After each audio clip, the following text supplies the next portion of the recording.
అందరికీ నమస్కారం అండి. నిన్న నేను రేవంత్ రెడ్డి గారి స్పీచ్ చూశాను. అందులో ఆయన ఏదేదో మాట్లాడేస్తున్నారు. రాజకీయంగా మాట్లాడలేదంటారు, రాజకీయంగానే మాట్లాడుతున్నారు. దేశ భద్రతని రాజకీయాన్ని ఒకటిగా చూడకండి, ప్లీజ్ దయచేసి చూడకండి.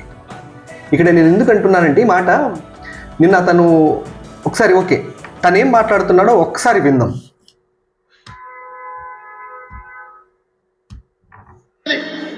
పాక్ ఆక్యుపైడ్ కాశ్మీర్ మేము సాధిస్తామని ఇవాళ నేను అడుగుతున్న బీజేపీ వాళ్ళను, పీఓకేను గుంజుకోవద్దని ఎవరు చెప్పారు? మేమందరం దేశంలో ఉన్న అన్ని రాజకీయ పార్టీలు 140 కోట్ల మంది మీకు అండగా నిలబడి పాక్ ఆక్యుపైడ్ కాశ్మీర్ ను గుంజుకో, పాకిస్తాన్ ఓడించమని చెప్పడం, బెలూచిస్తాన్ విడగొట్టి ఇంకో విన్నారు కదండి. పాక్ ఆక్యుపైడ్ కాశ్మీర్ మనం సాధించలేదంట. అక్కడ మొన్న జరిగిన పహల్గావ్ దాడిలో మన భారతీయుల్ని ఉగ్రవాదులు చంపితే ఆ ఉగ్రవాదుల స్థావరాల మీద మనం దాడి చేశాం. సో అది రాను రాను యుద్ధంగా మారింది. అది సరే, యుద్ధంలో ఓడిపోయి మన ఇండియన్ మిలిటరీ ఎంత స్ట్రాంగ్గా ఉందో ఆ ఒక్క సిచ్యువేషన్తో అర్థమైపోయి వాళ్ళే వెనక్కి తిరిగారు, యుద్ధం ఆపండి అని. ఇప్పుడు కాంగ్రెస్ వాళ్ళు ఏమంటున్నారంటే, ఎందుకు పాక్ ఆక్యుపైడ్ కాశ్మీర్ని మీరు ఎందుకు వదిలేశారు, యుద్ధం కొనసాగించాల్సింది, మేమంతా సపోర్ట్ ఇస్తున్నాము అని అంటున్నారు. అది నేను కూడా ఒప్పుకుంటా. మరి అక్కడ మీ చరిత్ర ఒక్కసారి తీద్దామా బయటికి.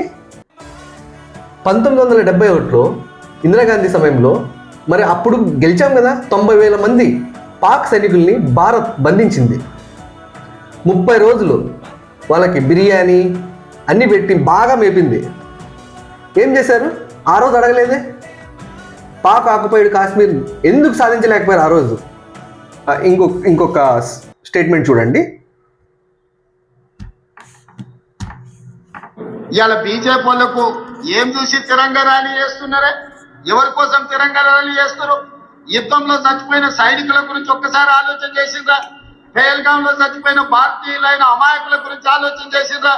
యుద్ధం సందర్భంగా పాకిస్తాన్ పేల్చిన లాంచర్లతో కశ్మీర్ లో చనిపోయిన సైనిక పౌరుల గురించి ఆలోచన చేసిండ్రా? ఇవాళ విన్నారు కదా, ఈరోజు వాళ్ళు సైనికుల గురించి, పహల్గావ్ దాడిలో జరిగిన వాళ్ళు చనిపోయిన వాళ్ళ గురించి, కాశ్మీర్ ప్రజల గురించి చాలా ఎక్కువ మాట్లాడేస్తున్నారు. అసలు పీఓకేని అలా చేయడానికి కారణం ఫస్ట్ రీజన్ ఎవరండి? కాంగ్రెస్ గవర్నమెంట్ కాదా? ఆ రోజు పాక్ మీకు చరిత్ర గుర్తు లేదనుకుంటా కాంగ్రెస్ వాళ్ళకి.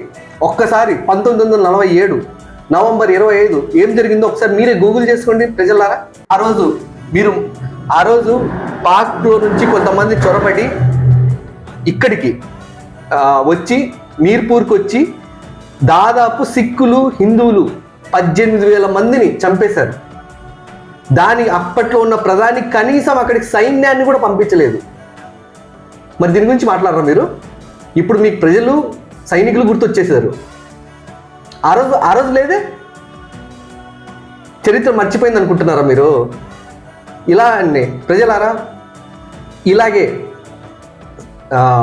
మన చరిత్రలో జరిగిన సంఘటనని కాంగ్రెస్ చాలా వరకు దాచేసింది.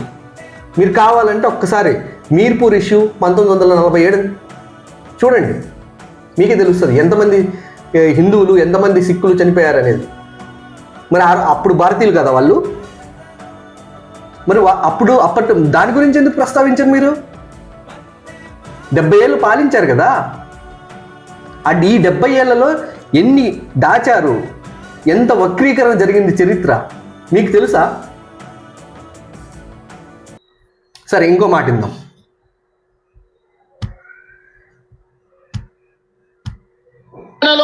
ముఖ్యంగా ఇక్కడ తయారు చేసిన యుద్ధ విమానాలే ఈ రోజు యుద్ధంలో దేశం యొక్క గౌరవాన్ని నిలబెట్టినాయి.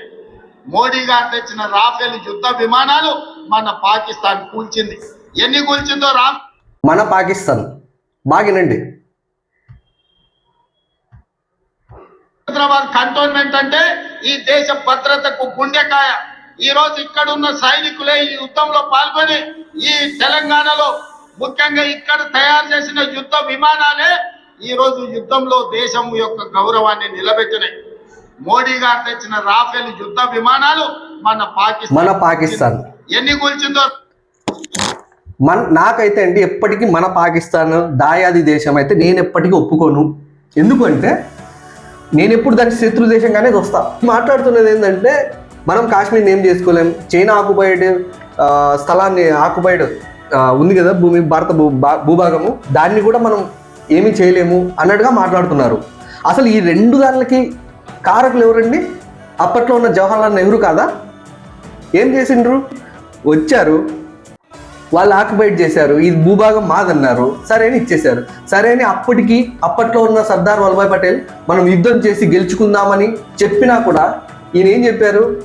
లేదు మనం ఐక్యరాజ్య సమితికి వెళ్ళి అక్కడ అసలు కాశ్మీర్ ఇష్యూని ఐక్యరాజ్య సమితిలో పెట్టిందే నెహ్రూ. అక్కడ కదా మనకి ఇష్యూ వచ్చింది, అందుకు కదా ఇప్పటివరకు మనం దాన్ని సాధించలేకపోయాము. చరిత్ర మర్చిపోయాను అనుకుంటున్నారు మీరు? అన్నీ మీరు రాసినట్టువే, మాకు కూడా ఇప్పుడిప్పుడే తెలుస్తుంది. నేను ఇంతగా చేయడానికి కారణం ఏంటంటే అప్పట్లో కాంగ్రెస్ చేసిన అరాచకాలు అన్నీ ఇన్ని కాదు, కానీ అవేవి కనపడుకోకుండా చేసేసింది, అన్నీ దాచేసింది. నేను ఇంకా ఫర్దర్గా కొన్ని వీడియోస్ చేస్తానండి. దయచేసి నన్ను సపోర్ట్ చేయండి, సబ్స్క్రైబ్ చేయండి. Thank you.